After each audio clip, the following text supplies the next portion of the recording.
sketch angle of 45° and negative 45° with initial side IS given like this. So I want you to copy that initial side as accurate as possible in your note and sketch the 45° angle and negative 45° angle. That's exercise number 4.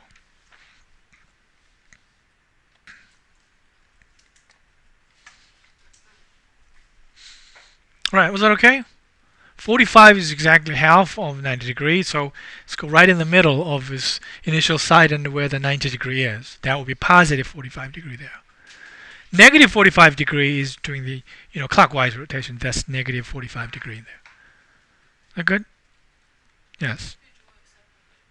That's okay, yeah. Alright, one more exercise that's similar to that one, but we need to get used to these angles. Sketch negative 270° in standard position. Make sense? You don't need initial side this time, right? Where's the initial side? Horizontal to the right. Then where's the terminal side if it is a negative 270°? This is exercise number 5.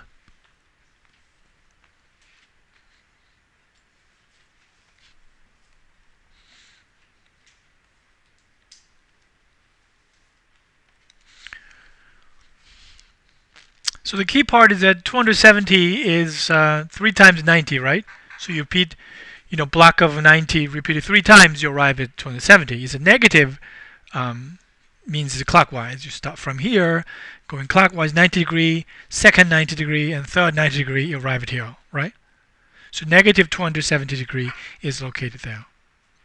So first question, that concludes exercise number 5. Grade your work and record it. But here's a remark, which is actually a question.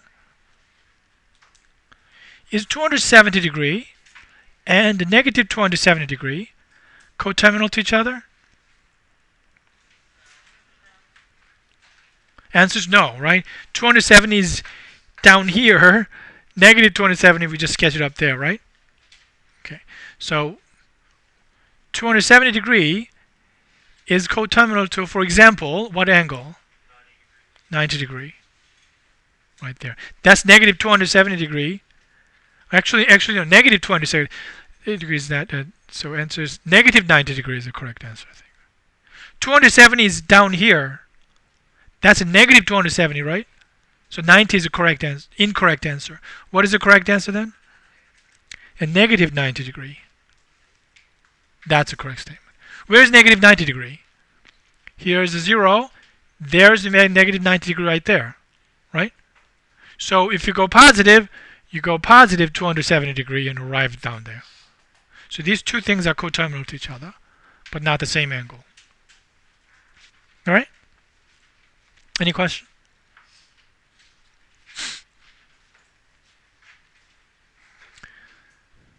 So how are you going to sketch 30°? Do you see a nice relationship between 90° and 30°? This is not an exercise, an example.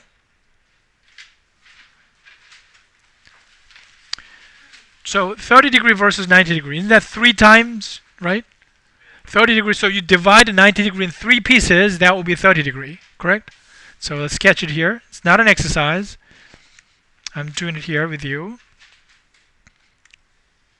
Here's x-axis. Do you know easy way? I think it's easier to split it half like that, right? But if you have to divide in 3 pieces, it gets tricky. Even if I give you just a straight line, do you know how to divide this one into 3 pieces nicely without measuring anything? Then it gets tricky a problem. So it's not easy. So I'm just going to do it roughly. I think this works about there. Maybe you have to scrub it and erase it again and again until you get approximately. It still looks incorrect to me. Maybe it should be somewhere over here.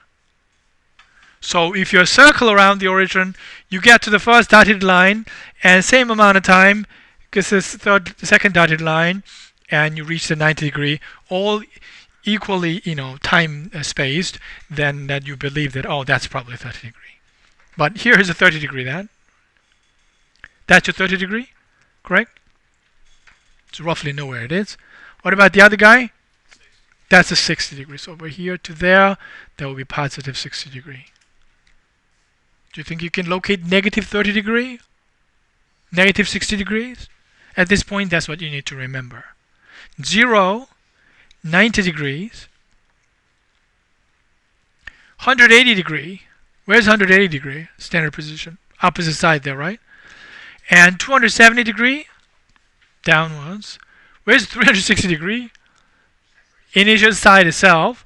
And then we just looked at 30 degree. That's this one. What's right in the middle of 30 and 60?